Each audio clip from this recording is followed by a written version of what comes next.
নমস্কার বন্ধুরা, আমি অর্চনা। আমার চ্যানেলে আপনাদের স্বাগত। তো আজকে আমি একটা নতুন ধরনের পকোড়া নিয়ে এসেছি, সুজির মুচমুচে পকোড়া।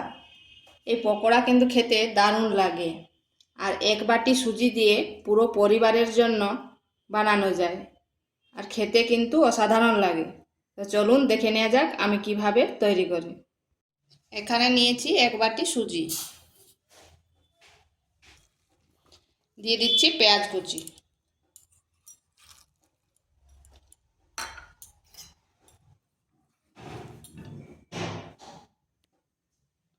আর দিচ্ছি গাজর কুচি,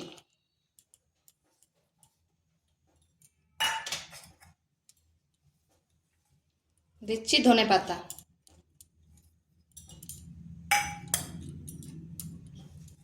আর এখানে দুটো কাঁচা লঙ্কা নিয়েছি, আপনারা ঝালটা আপনাদের আন্দাজ মতো নেবেন। আর আদা গ্রেট করে নিয়েছি, আর দিয়ে দিচ্ছি 3 চামচ বেসন, দিচ্ছি জিরা, পরিমাণ মতো লবণ, আর দিচ্ছি গোলমরিচের গুঁড়ো।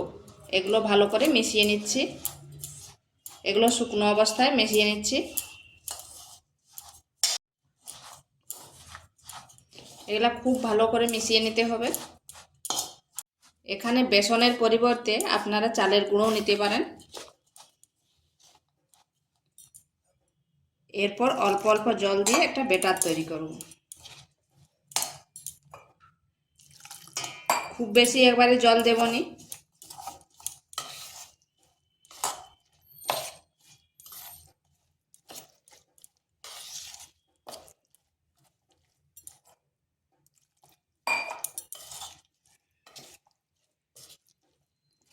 ঠিক এরকম করেছি, খুব পাতলা করব নি, কারণ এটা পকোড়া হবে তো।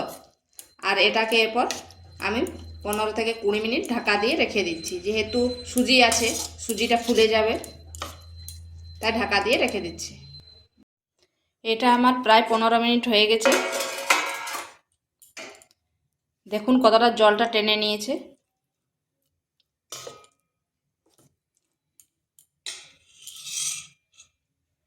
এখানে দিয়ে দিচ্ছি 1 চিমটে খাওয়া সোডা, এরপর ভালোভাবে মিশিয়ে নিচ্ছি।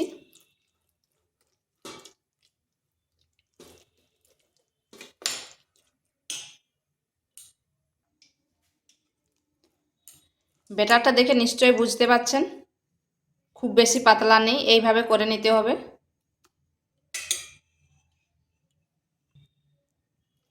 এখানে কড়াইতে তেল বসিয়েছি, এরপর পকোড়ার সাইজে দিতে হবে।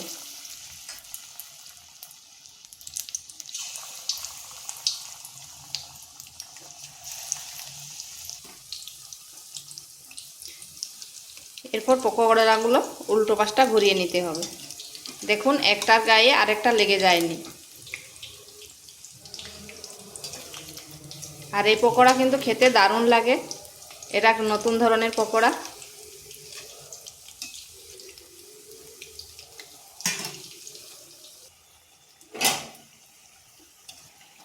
এইভাবে নেড়ে চেড়ে ভেজে নিতে হবে। এগুলো আমার হয়ে গেছে।